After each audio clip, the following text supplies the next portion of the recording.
Hello, good morning, everyone. What a beautiful day here in New York, and we are very happy that we are again together for another series of talk on Saturdays promoted by the United States Spiritist Federation. Today we have a very special guest, LUIZ LIMA, that is going to be talking to us about aspects of divine justice. But before we start all that, we would like to invite you to join us in our prayer.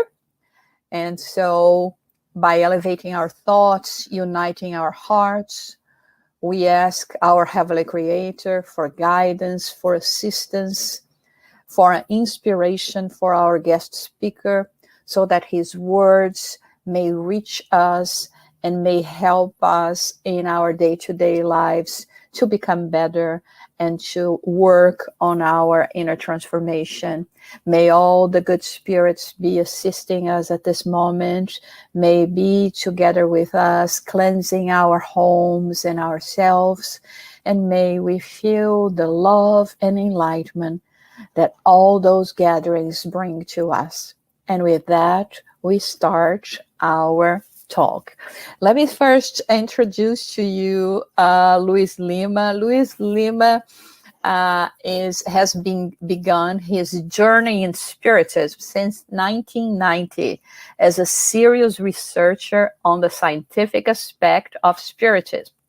LUIZ has been facilitating the studies of how to bridge science and Spiritism in both languages, Portuguese and English. Mr. Lima is a renowned lecturer in the Spiritist movement and participates in local and national seminars and events all year around. LUIZ Lima holds a degree in electronic engineering, and he works in the computer networking industry. But above all, LUIZ has been a good friend of ours, very dear to our hearts. We have been working together for so long. He has been a great partner in all of this work of dissemination of Spiritism and spiritual values. So we are very happy to have you here today, LUIZ. And if you would like first, I forgot to greet the audience, everyone that is watching us. It's so many things we have to talk to. So thank you so much for all of you that have been, I think we've been doing that for 6 months already, and everyone has been so incredible, joining us and staying together with us. So LUIZ, please. It's such an honor to be here today, to be on behalf of the USSF and discuss such for me at least, such an important topic, and divine justice. That's something really complicated, I would say, in the stage that we are all in on our journey to perfection. I think we need to understand a lot more about divine justice. It's that's why I decided to pick this topic, because for myself, that personally, it was something very challenging, and I decided to deepen behind the philosophy of the divine justice. So welcome everyone. So I would like to start by asking you a question. And the question is this. Just think about it for a minute. Okay, just think about this for a minute. Do you think, or do you believe, that the crucifixion of Jesus was just and fair? Wow, what a question, right? The way that the question is posed here, it's a yes or no answer type of. Either you think it's fair and just, or you don't. But that's not it only. We want to know why. So whatever you answered here for yourself, it's a yes or it's a no. What's your justification behind it? What made you think it's a yes, or what made you think it's a no?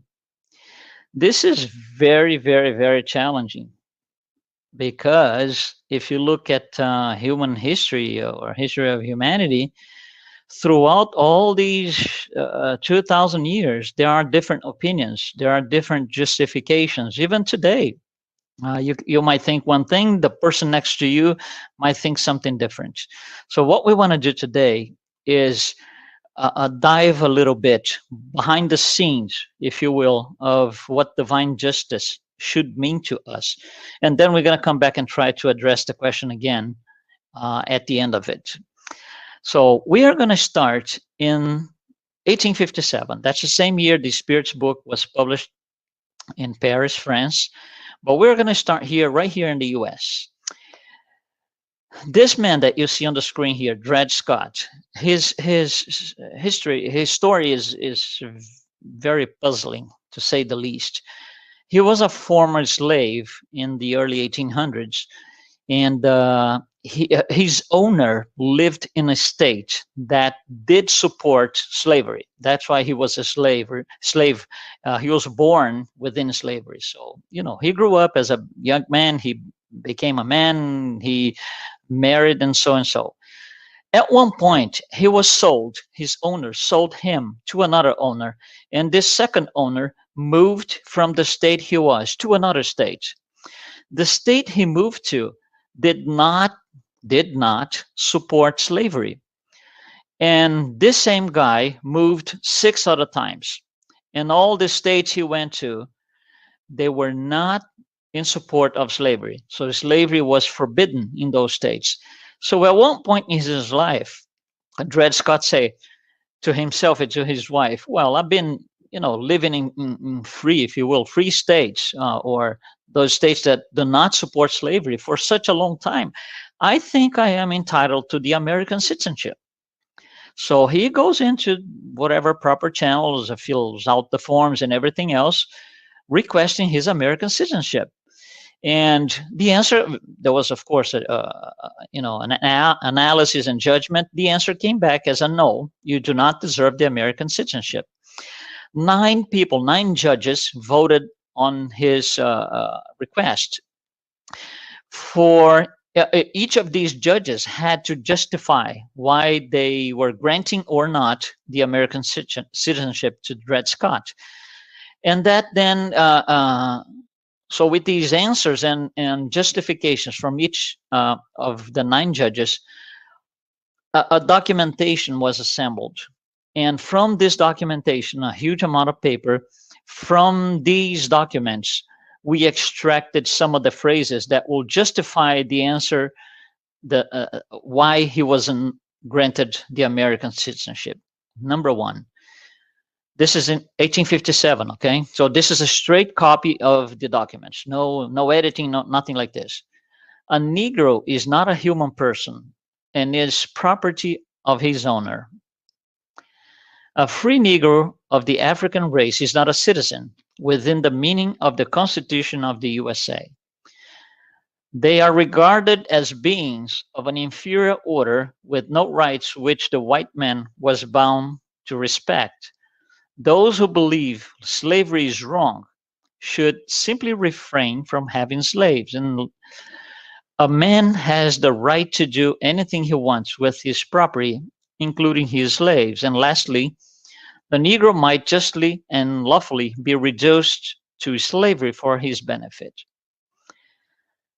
Wow, we are in 2020. This is not too far back. This is 150, 160 years. And this does not fit in our society today. This is something out of place and out of time. But you see, at the time, it was something that was received as nothing outrageous, just a normal outcome of the situation. In 1857, that was expected, and nothing was per se called the attention for any different action. However, 6 years later, America proclaimed the end of slavery. This particular fact has a tremendous influence on, it's almost like a catalytic effect on proclaiming the end of slavery in America. So for us, what does it matter for us? We go back 150, 160 years ago. This is what we had at the time as pretty much standard in our society. It isn't that way anymore. So there was a change in the way that our judicial system sees the thing. So with this, something starts to pop up. We had to change, we had to modify or adapt, to say the least, our laws, our judicial system to fit a new reality. And some of the aspects then in human justice begin to pop up, and they are not the same aspects of divine justice. Here's the first of all: time matters. Something like this in 150 years ago would not be acceptable today. Something like this, probably 200 years from now, might be slightly different. So time matters. Our laws, our divine, our human justice looks into time. Time matters. Here's another one: place matters. If the same thing in the same year, 1857, had taken place in another country, or maybe another part of the country, it would have a different outcome. So place matters. And lastly, social status matter. You know, he could have a different outcome if he wasn't, if he belonged to a different social class or something like that. So right here, we have three aspects that are part of human justice, but they are not part of divine justice. So it's kind of, human justice starts to drift apart from divine justice. There's going to be a point where we are so far from it that we barely understand it. And that's what I want to bring to you today. So right now, we have only, just to get started, three aspects with this case that we use in our human justice or human justice system, I would say. And these are not parameters used by divine justice. Okay. Let me bring you something else.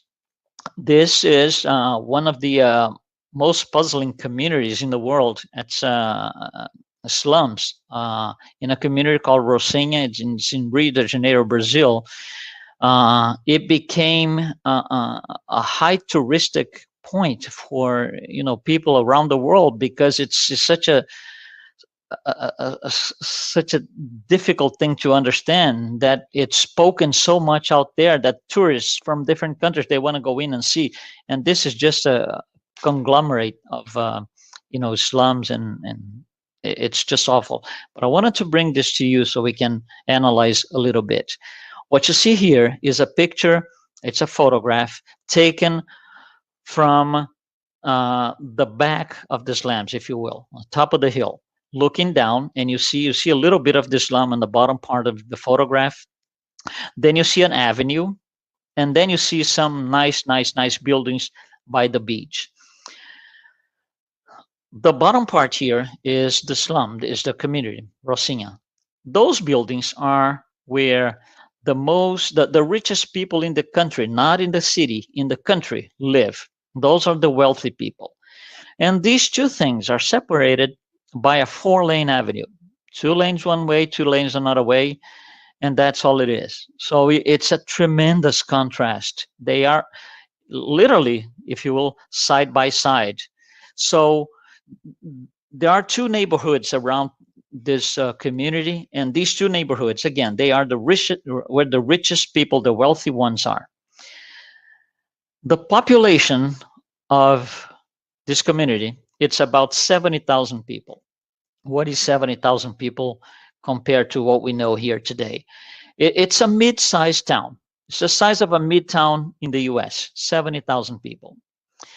Now, that's not what catches the attention. What catches the attention is this. We have in this community 48,000 people per square kilometer living in there. And then, just like me, you would say, I don't really grasp the meaning. I kind of don't have an idea of 48,000 people per kilometer means. So let me give you some references here. These are 3 of the most populated cities in the world. You see here New York, Shanghai, and the greater Sao Paulo, Brazil. And you see the populations. Now, what is, in those 3 places, in those 3 cities, what is the density, meaning number of people per square kilometers? Here it is. Even New York City, which is this crowded city that we see pictures and everything, a lot of people, it doesn't even get close. It's 10,000 people, 10.7 thousand people per square kilometer.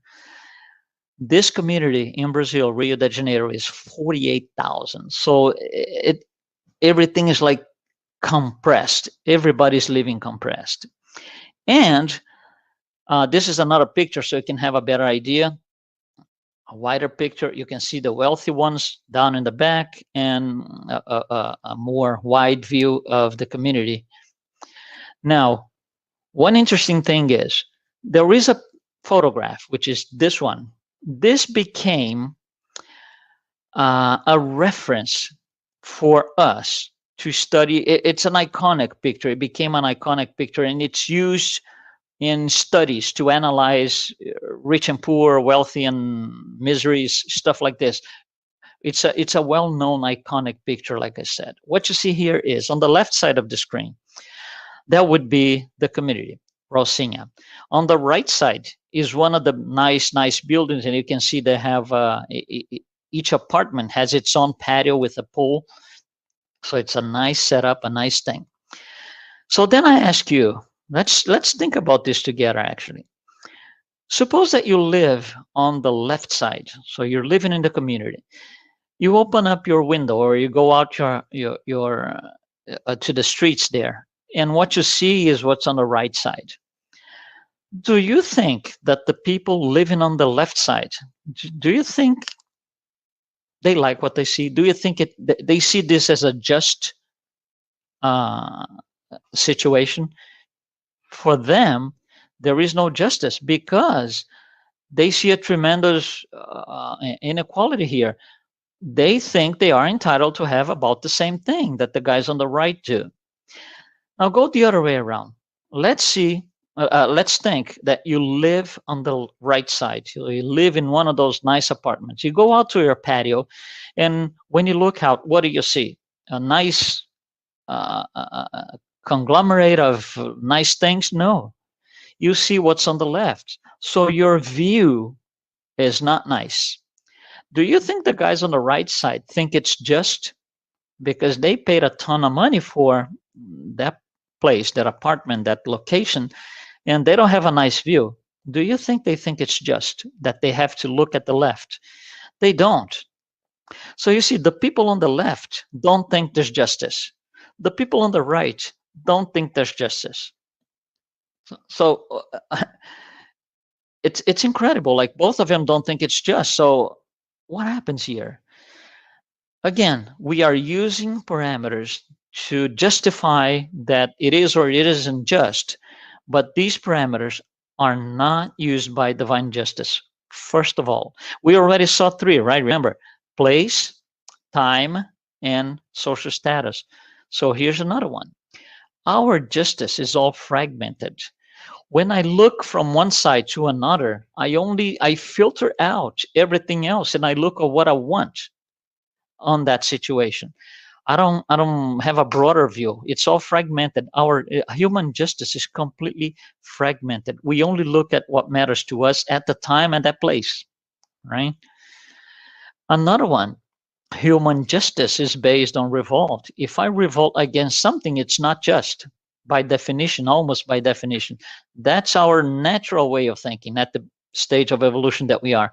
So revolt is a parameter that we use to think of something if it's just or not. And lastly, our justice clings to materialism, because the guys on the left, they want that physical apartment, they want that physical thing, the material things, material goods and wealthy, that the guys on the right do. And the same on the right, the guys on the right, they look at the left, they want something that is beautiful, shiny. They don't want to see that. So there's a lot of our justice, human justice, clings to materialism. So right now we have seen 6 parameters that are part of human justice, but not part of divine justice. Let's bring another thing to study so we can go through this together. It's called exoneration by DNA. What is that? So let's try to define exoneration by DNA. let's say somebody commits a crime, they are convicted, they receive a sentence, and let's say, just to make it easier, they go to jail. And later on, okay, DNA evidence, the person is already in jail. Later on, DNA evidence shows that the guy in jail is not really that person who committed the crime. It's got to be somebody else. Is not that person.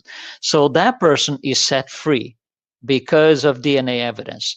This is what exoneration by DNA is. Somebody being set free due to DNA evidence in regards to a crime that they have not committed. Let's go through this a little bit. Let's go easy here because it's really interesting. The first DNA exoneration in this country took place in 1989. So it's something fairly new, if you will, in terms of history of humanity. So it's fairly new. Since that day, we had, to the end of last year, okay, 367 exonerations by DNA. What does it mean exactly? 367 people were convicted and sentenced. They were in jail and they had not committed the crime. And during during whatever time it took, DNA evidence was able to prove that they were innocent and they were set free then. 367. Out of 367, we're going to go through some statistics here. The average time of somebody who is in jail and benefits from exoneration from DNA, the average time to be set free is 14 years. For something they did not commit, the average time is 14 years. Out of those 367 cases, almost 30% had to do with false confessions. So the person that was convicted is asked, did you do this, yes or no? They did not, but they respond yes. And why is that? Because of pressure, bullying, several different things. There's a lot of interest going around situations and crimes. So a family being threatened, different things. So what they do is they rather say they were the criminal or they did what they didn't do than the other way around. So a third of these cases, these people that were later exonerated went to jail or decided to go to jail because although they had not confessed, they had not committed the crime. 21 out of these 367 that were freed or exonerated by DNA were already in the death row. They were on the death row for something they didn't commit. They had no idea what was being, discussed, what they were in there. 21 cases. Almost half of the cases put people in jail due to forensic mistakes. There are two types of forensic mistakes. One type is an involuntary mistake in which those analyzing the forensic team or crew looks at all the evidence and they kind of overlook some small detail here or there, and it just takes place. They convict somebody, and that's not the case. The other type is a voluntary mistake in which, for personal or group interests, it is more interesting to have this particular person in jail than to seek for the truth, okay, or to continue with the investigation. So that's almost half of the cases. Now look at this. 70% of these cases sent these people to jail or they were convicted by visual ID. What is visual ID? We see that a lot in Hollywood movies on crimes and stuff like that. When they want to make sure that somebody is a criminal, they take that somebody and other people looking like that one, and they put into a room against a glass, okay? The convicted ones cannot see who is on the other side of the glass. On the other side of the glass, usually you have witnesses or those against who the crimes were committed, so they will identify the convict. So you put 5, 6, 7 people, and they are asked, Which one of these committed the crime? Which one of these should be convicted? And people will say, well, it was number 2, or it was number 4, or whoever it is. Now, 70% of the people who identified these 367 inmates did it wrong. How come? Spiritist philosophy starts here, right? Why are we doing this? Why are we sending people to jail knowingly? Because when I choose number 4 instead of number 2, or number 4 instead of it's none of these, it is a conscious decision. I'm making a choice. Why are we making that choice? Because we can't deal with our problems. It's just easier to get it over with and get this thing out of my head and done. Well, that's used and accepted in human justice. Is it accepted in divine justice? I don't think so. And there are nasty consequences. 70% of these people were ID'd, visual ID'd, wrongly. Incredible. And one of these cases is this guy here, Charlie Williams. He became very famous lately. He's been on the news for at least 6 months. He spent 37 years in jail. 37 years. When he was convicted, his sentence was you're going to spend life in prison without the possibility for parole. He was accused of aggravated rape murder, something he never did, and he wasn't even aware of anything like that. Well, a very interesting situation here. After 37 years, he was exonerated by DNA. And the reason why he became, I wouldn't say famous, but he became a popular name in our society is he went to sing as a singer in one of the television shows, America's Got Talent. And before you actually sing, the judges, those who are going to judge, 4 judges, they just ask him, a brief history. Who are you? What do you do? And in there, he said, well, I just came out of jail. I spent 37 years in jail. And that shocked the audience. So he spoke a little bit about his situation. And he, after that, he went to sing his song, the song he had intended for, which is, you see the name here on the screen, Don't Let the Sun Go Down on Me by Elton John. And he said, this song I sang in my head every day in prison. It became spiritual to me. So you see, he tries to, most of the time, he tries to get detached from being in jail and being for such a long time in jail. And this is something he said, it was given to me by the spirits. It's very interesting, right? I used to listen to it in prison, and the words would just come back up whenever it was needed. So of course he had his mentors and spirit guides helping him, and the song did help him a lot. And then this is something he said after he went out of prison: freedom is of the mind. I went to prison, but I never let my mind go to prison. That's interesting. When you're faced with dark times, what I would do is pray and sing. This is how I got peace. So although he was in prison, he was in peace inside, internally. And that's why he was able to spend all this time, not go crazy, not do anything, that he shouldn't be done. 37 years, exoneration by DNA. Then when the story came up, we went back 37 years ago, the whole society, what happened on that day? How come you put somebody in prison like that?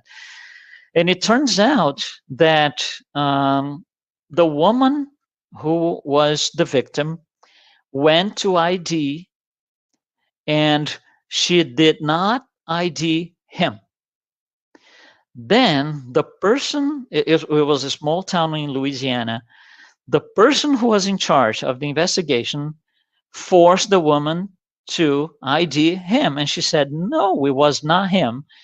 Regardless, they said, the investigator said, she ID'd this guy. Let's put him in jail. Many, many, many, many years later, it was known, this guy came out and said, well, I was just afraid that if we didn't put anybody in jail, I wouldn't have done my job right. Wow. Divine justice is waiting for you, my friend. All right? 37 years in jail. So here, this is a group of people that founded this Innocent Project, which helps people in jail they are not criminals, to be exonerated by DNA. This group of people helped Archie Williams. He came out of jail with the help of this group. It's a beautiful work that these people are doing. And here we have 3 more aspects that are part of human justice, but not part of divine justice. Our justice fails. It does. And a lot. We just saw one huge case there. Our justice is based on, I can do this myself with my own hands. That's what the people investigating Archie Williams' case did. Okay. Number 3, revenge. Our justice system is very much based on revenge. You did this, okay, you're going to see what happens to you. None of these 3 things, like none of the other 6 that we saw before, are part of divine justice. None. There is no such a thing as it fails and revenge in divine justice. It's simply not part of it. Let me show you one last case so we can analyze a little bit. I'm going to show a very short video. Look at this video. Just a few seconds, okay? I'm going to say for myself, I don't know about you who is listening to me, but for me, it looks like this guy is going to take or maybe rob this gentleman with his briefcase. That's what it looks like to me. It's a very short video. Let's get a longer shot of the video.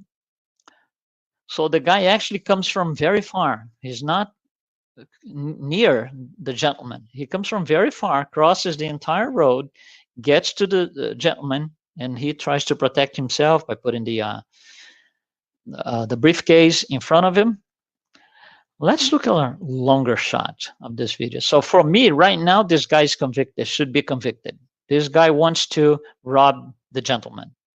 Okay, so here it is. Let's look at a little bit more piece of information here. Here's another angle. Wow. Shame on me who convicted the guy in my head. Shame on me. You see, our justice looks at part of things. We make judgments based on parts and pieces of things. This is why our justice is fragmented. Our justice is very personal. When I saw that guy for the first time, the first few seconds of the video, going towards a gentleman, I said, this is it. I know what's happening. I know it all. This guy should go to jail. That's just my personal opinion, nothing else. Okay? We look at justice as a punctual. We only see that one moment that matters in the case. The moment that mattered to me in the case on those few seconds was the moment he approached the gentleman and got his hands on his briefcase. Our justice is punctual. It doesn't look at a wide range of things. And I love this expression. Our justice focus on expressed cruelty. This expression, expressed cruelty, is actually told to us by Spirit Emmanuel. He uses this when he's explaining about divine justice. We look at the expressed cruelty, nothing else. We don't look around. We don't try to see what's going on, what the situation was. Very much we look at that one moment, punctual justice. None of these 3 things, like none of the other 9, are part of divine justice. So we are going off tracks with our human justice, completely different than what it should be. So what happens is there's a tremendous difference between our justice and divine justice. We go through a series of lives. You can see a diagram here. So we are incarnated at a point, we discarnate, we come back, we go back, and in its sequence of reincarnations. Let's say, for example, on this blue incarnation here on the right side, on this very moment, I commit a crime. On this very moment, during my incarnated life, I commit some sort of crime. Human justice looks at that one point in time, nothing else. It looks at that punctual moment there. Divine justice looks into the spiritual history, everything from day one to that moment, which completely produces a different outcome because it looks into something called reincarnation. Without the understanding of reincarnation, our justice clings to be by default unjust because we don't have all the parameters. We're making a punctual judgment on things. Divine justice looks at a broad a list of facts, if you will. So things are different. Let me just bring you try to position human justice in comparison to divine justice. We don't want to spend a lot of time here because it's not the purpose of this particular slide, but it's just for us to understand a little bit. God creates two things, a material principle and a spiritual principle. The spiritual principle will develop. It becomes an intelligent principle. It becomes a spirit. It will be able to generate a perispirit, and from there, a physical body. Okay, without many details because it's not really what we wanted to do today. So there are several layers here, okay? Human justice is on the bottom layer where the physical body is. There is no human justice, nothing, no evidence, no sentencing, nothing that considers even the second layer, perispirit, spirit, nothing like this. We only look at the layer, physical body. That's the range of our justice. However, we complain to the top layer that things are unjust. This is not just. This is not fair. This is not right. How can we, down here in the layer of the physical body, complain to a layer that's at least six layers ahead of, on top of us? How can we? But we do. You see, we do. So there's a lot to be learned. There's a tremendous difference between the two justices. Let's try to symbolize in a matrix here what these how we could compare these two things. So the range of human justice is only us here. It could be something personal, just myself, something tribal, the group of people around me, a small society, a country, although there's a limited range. Divine justice does not consider, groups of people, nothing like this. It's universal. It's for everyone, all across. Our reference for justice is the laws that we write ourselves. For God, divine justice, divine law is different. It doesn't look into something that we write ourselves. There's only one law: justice, love, and charity. Everything else derives from this one. So it's a static thing. There's no, let's write this and change there. There is no such a thing. The law, the human justice has a foundation, which is revenge and judgment. We judge mostly based on revenge, like we saw several cases here. And that's not the case in divine justice. It's based on universal balance, equilibrium. Everything, you did something here, you're going to have to offset somehow later on at a certain point.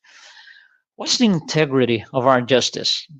Not really very good, right? We use fragmented truth, and that we see in trials all the time. When lawyers have to choose witnesses, no, this guy I don't want because he's going to talk about this, and I don't want this. I need to hide that piece of evidence. That's fragmented truth. Okay, our integrity is minimal. We have nuances, favoritism. We move things around in a game, and there is no such a thing for divine justice. It's comprehensive, same for all.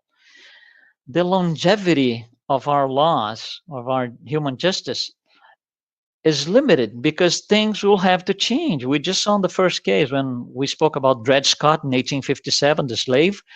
We had to change that. We had to adapt that to our more modern time, a different place. So those are the longevity of our laws, and human justice is limited, very limited. For God, it's an eternal thing, timeless, untouchable, and immutable. Our human justice is susceptible to influences such as you see here: social status, cultural society, etc., where in divine justice, everything is based on one thing only: the responsibility of those who committed whatever they committed, and it has to do with the level of evolution that they are, spiritual evolution. We condition our references to things that we know. God doesn't. What does it mean? Here's an example. Let me try to go by example. I think it's easier by analogy. Let's go back in time a few decades, or maybe 15, 20 years ago. Just think about this. The first guy who was able to commit a cybercrime. What is a cybercrime? Somebody stole money from one bank account to another using a computer, not physically going into the branch with weapons, nothing like this. Electronically, somebody was able to break into a system and transfer money from one account to another, and this person gets caught. Let's say this person gets caught. All right, so now we have to, so he's convicted. We have to produce a sentence. How are we going to do here? You see, it's the first case ever. We don't have any reference. Nobody ever saw anything like this before. So we're going to have to create something new. And just for the sake of the idea behind this, let's just say, well, this guy stole $1 million. He's going to spend 1 year in jail. Next time we catch somebody else who spent 10 million. What's the sentence? Well, we're going to use an existing reference. Well, this guy last year, he stole $1 million. He went to jail for 1 year. This guy spent, he stole $10 million. He's going to spend 10 years in jail. So our references, our system uses references that we create ourselves. If that reference is no good, anything that derives from it is also no good. For God, there is no such a thing. No relative references. Everything is absolute. Here's the law, and that's it. Human justice is flexible to the point that it takes bargains, negotiations. We can, let's adjust this here, this there. There is no such a thing in divine justice. Personal, not transferable. You did it, you're going to have to offset. The general purpose of human justice is re-education for material life, although it's completely different than divine justice, in which we should be educated for spiritual life. You see, we will never gonna see a sentence here in our human justice that would say something like this: well, your crime is really bad and nasty, and you're gonna spend the rest of your life in jail, plus the first 10 years of your next life also in jail. There is no such a thing.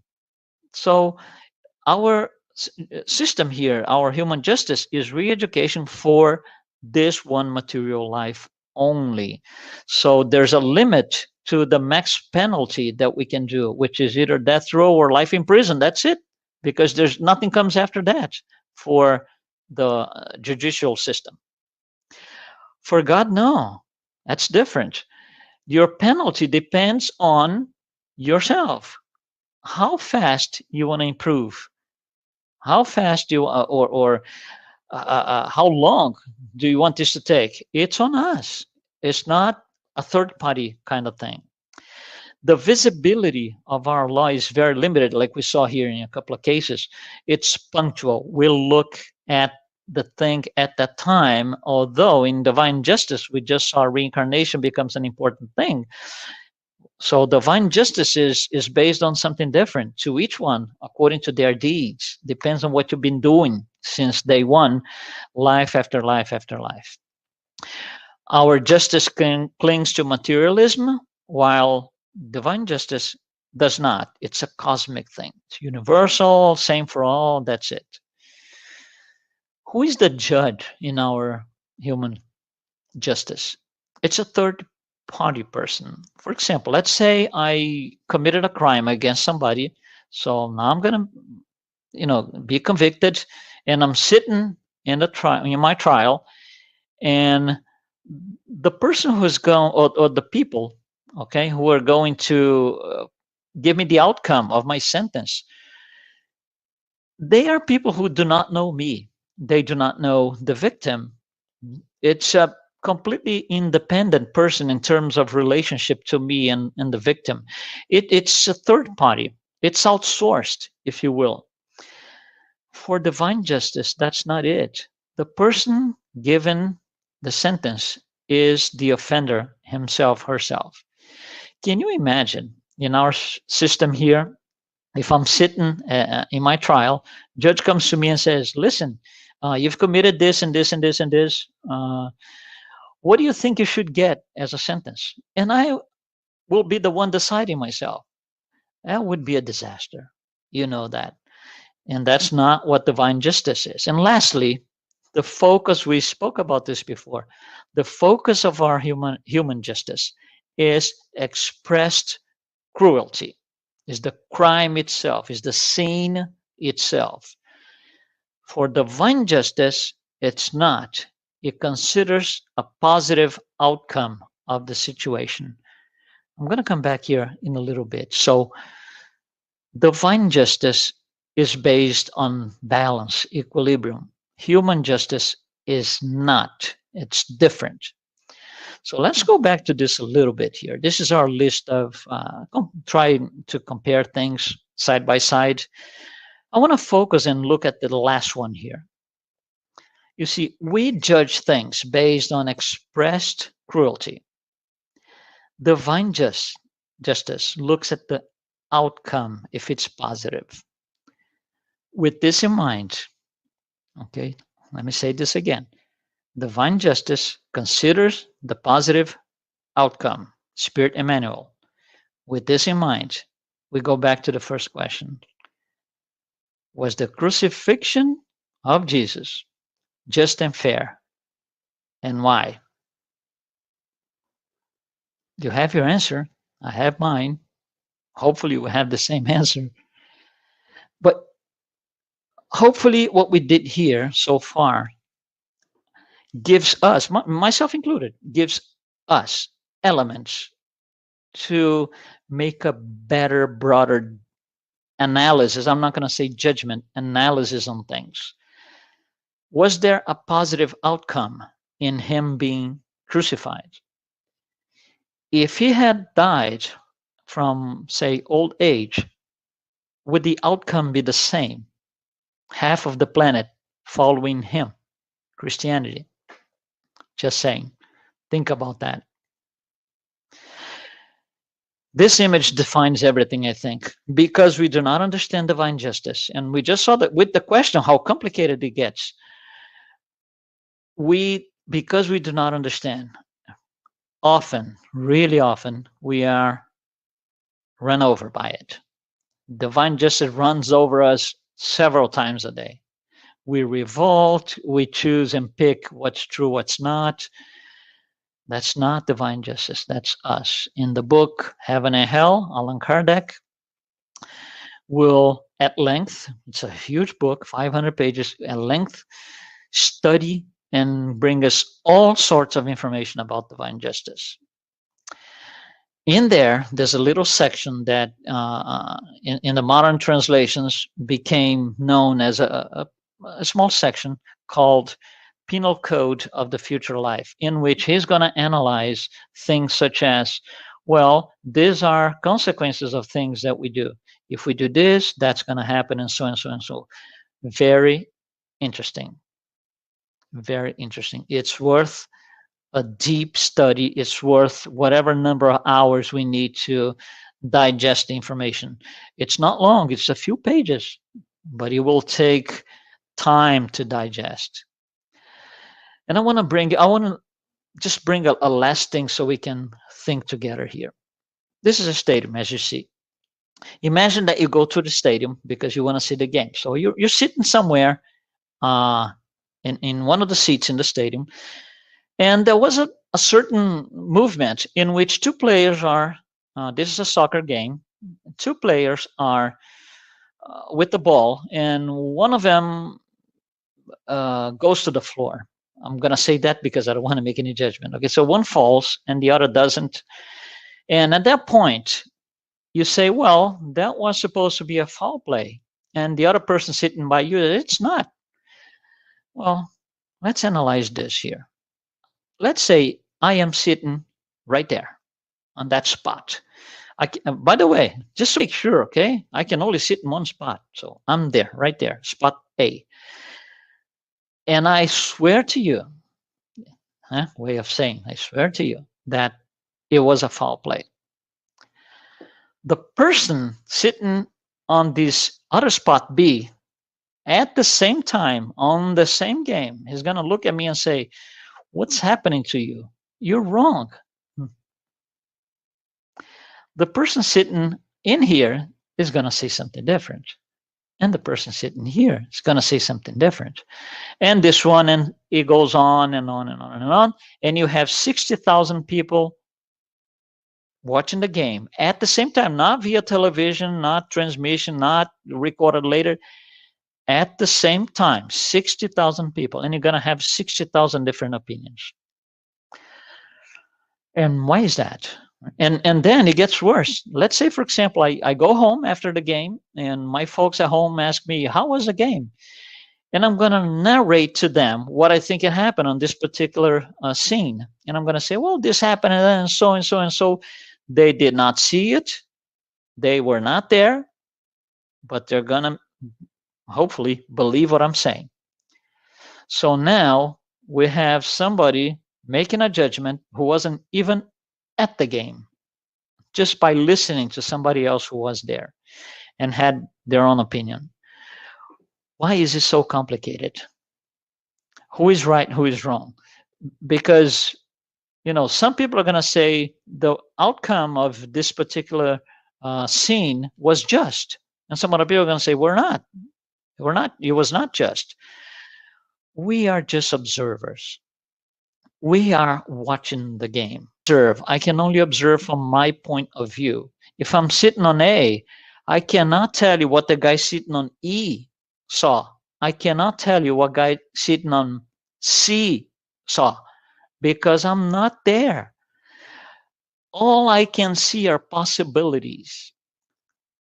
All I can say is, well, I'm on A and I saw this, but the guy on B might have seen something else. I cannot tell for sure what he saw.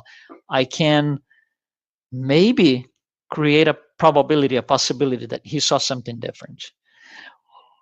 And that's why we have this idea of fragmenting the truth. Because the way we do is, I was on A, I saw it, and that's the truth. B is wrong, C is wrong, D is wrong, E is wrong, because I was there and that's it. That's how we fragment the truth. And based on that little piece of evidence, little fragment of the truth, we make judgments on things. So we judge it, the entire stadium, we replace the words of it, the entire 60,000 people with our words. That's how we conduct human justice. And then for me to be able to tell the truth without any fragments, I would have to have one attribute called omnipresence. I would have to be in all 60,000 seats, plus I would have to be on the field at the same time. Do I have that ability? No, I don't. No omnipresence.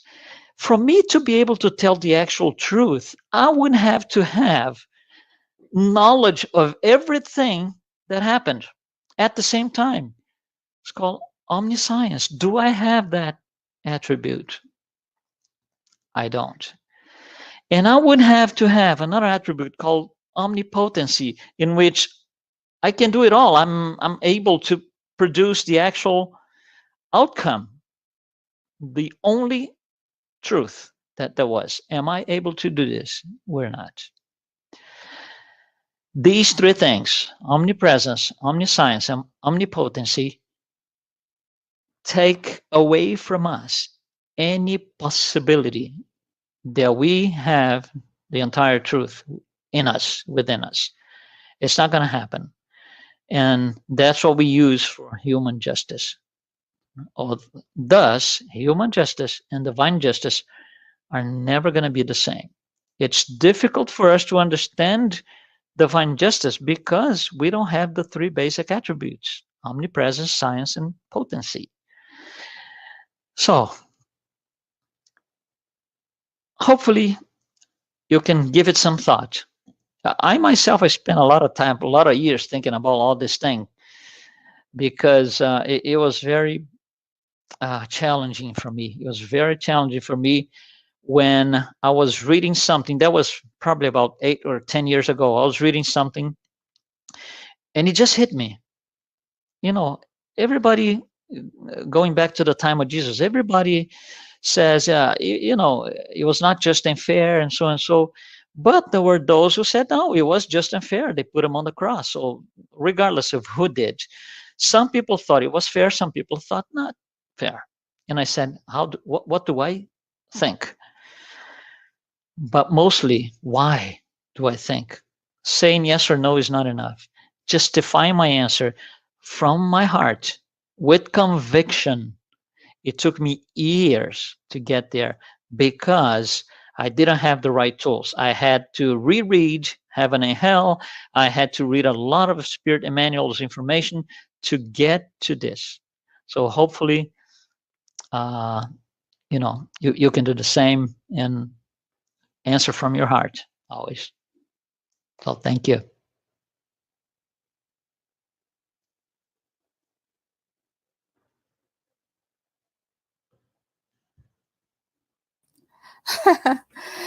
Thank you so much, Luis. That was a wonderful presentation.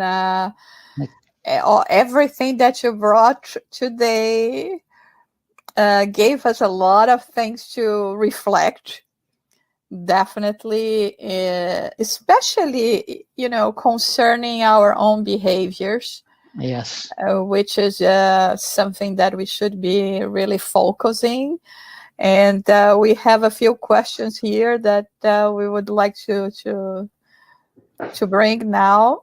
In your opinion, how could we get closer to divine justice to remove human injustice from the world?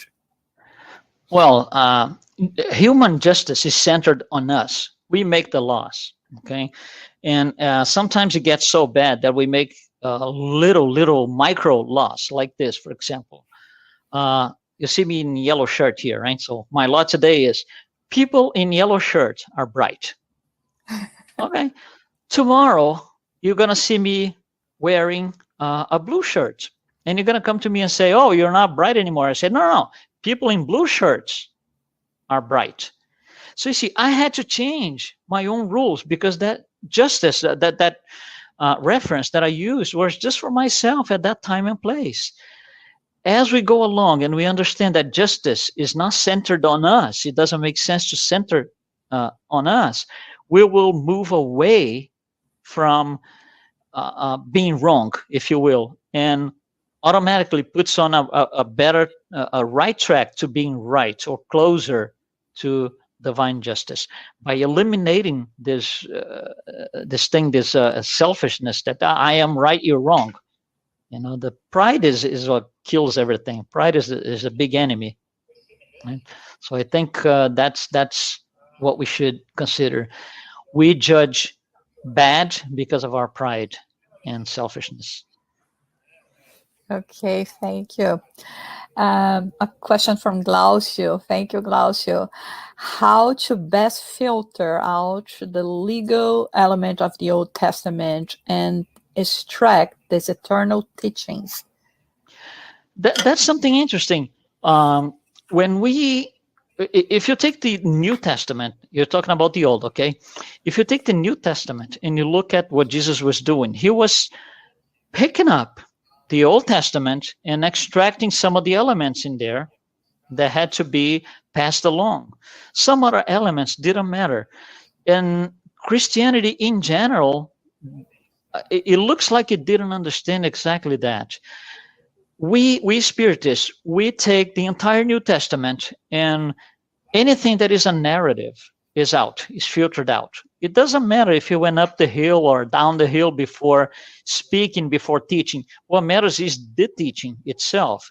So the elements that compose the historical part, the narratives, and so these are filtered out. And we are concerned about the moral teachings. The Old Testament and those who follow the Old Testament usually are centered on the legal elements. The legal and legality and justice at the time was very strong, was a very, still is in Judaism. The legal elements, aspects are very strong still, but times are different. When Jesus came to say, you got the law, but you have to reinterpret the law, times were different already from the days that the Old Testament was written. And they're even more different now. So yes, there will be always those who go back to the Old Testament and going to see, well, this is legal or it's not.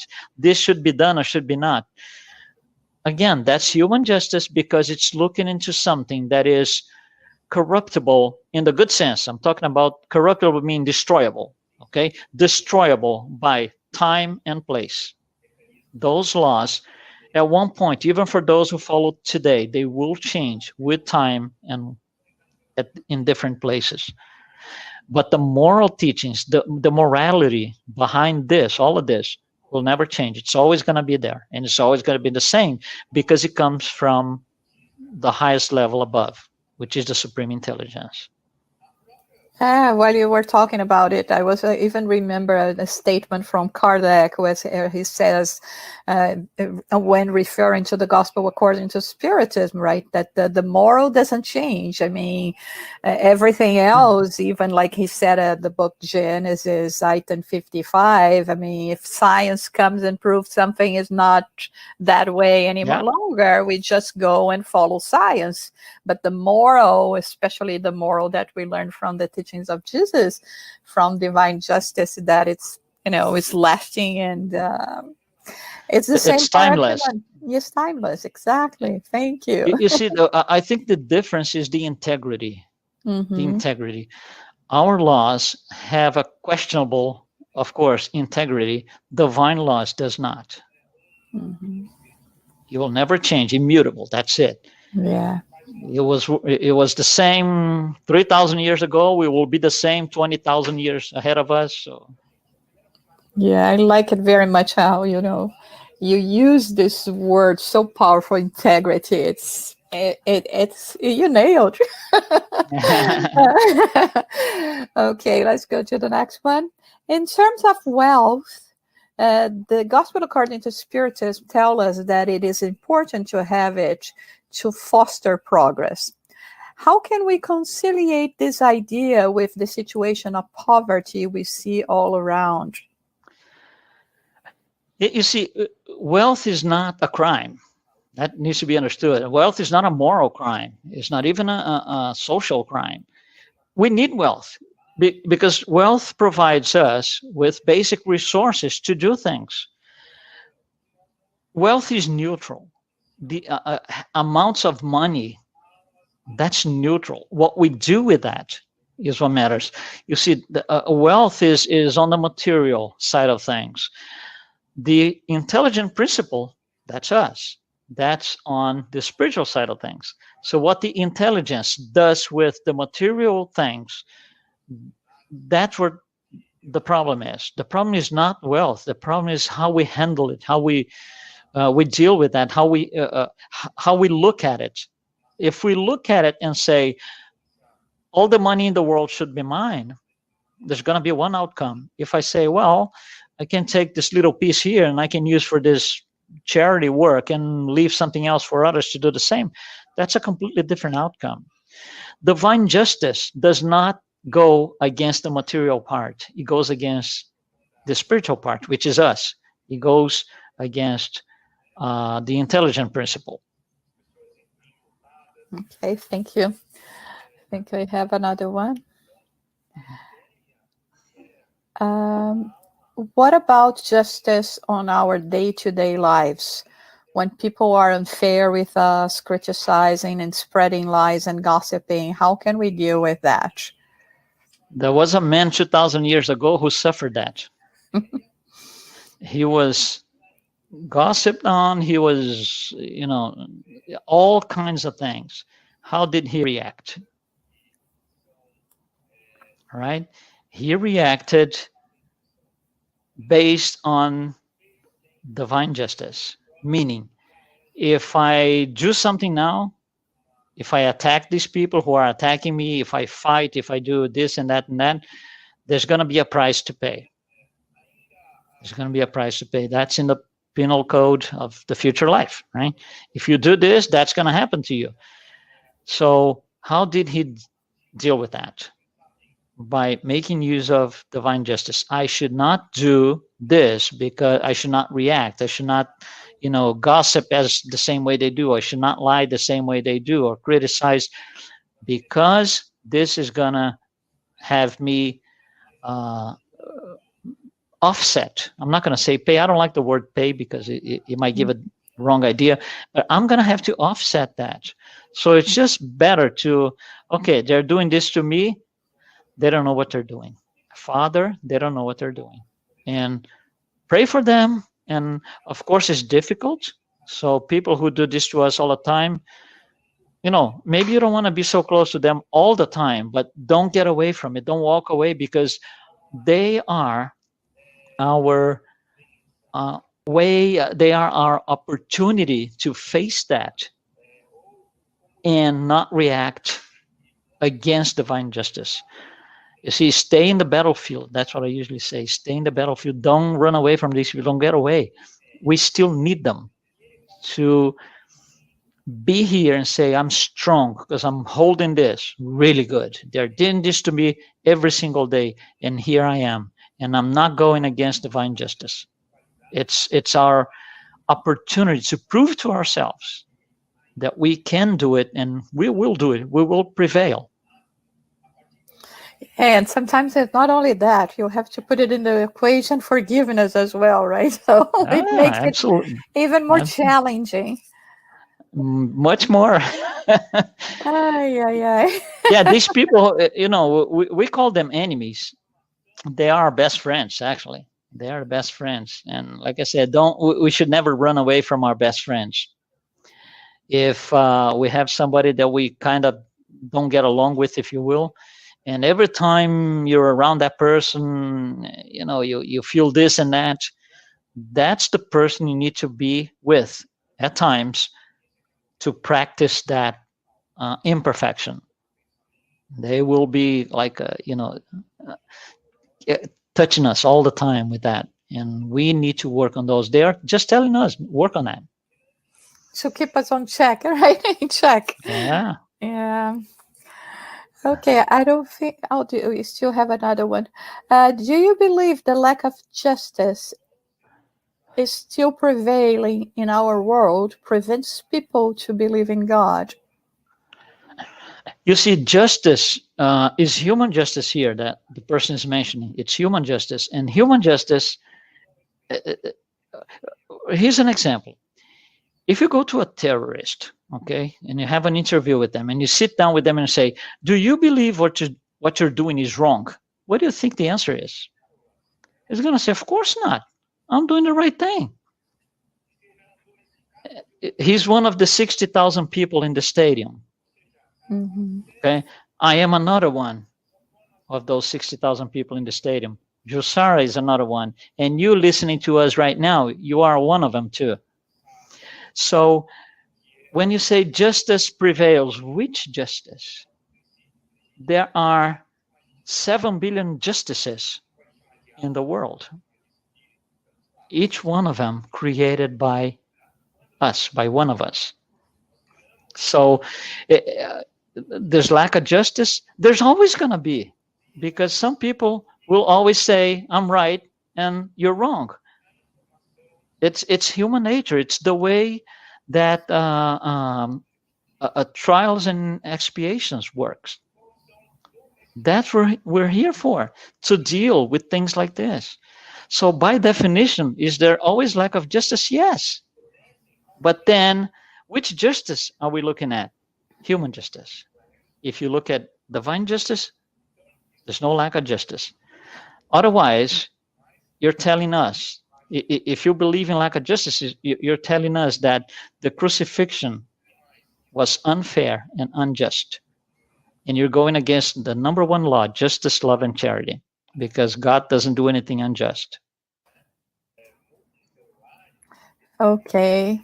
So I think that was our last question.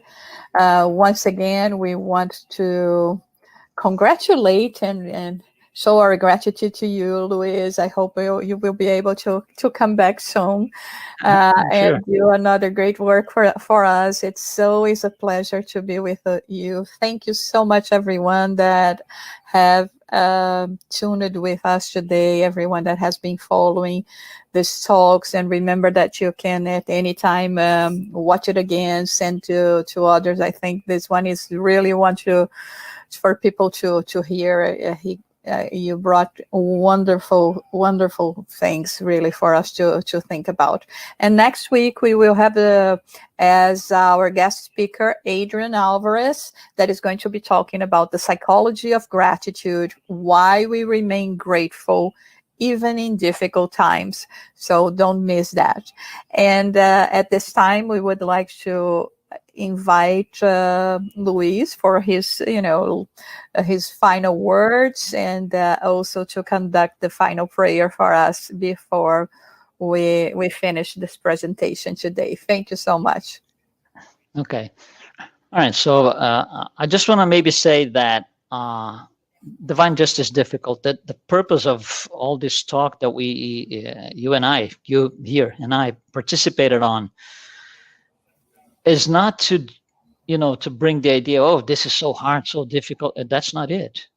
The idea is the other way around. It's doable, because now we know. When we don't know what divine justice is, it runs over us. But now we know. It's in our books, and it's actually in our hearts. It's just a matter of allocating resources and willingness to do it, and we will do, and we will prevail. Of course, so we can go into our final prayer with our masters and guides always on our sides. Thank you, Jesus, for this opportunity to be here, all of us reunited in your name,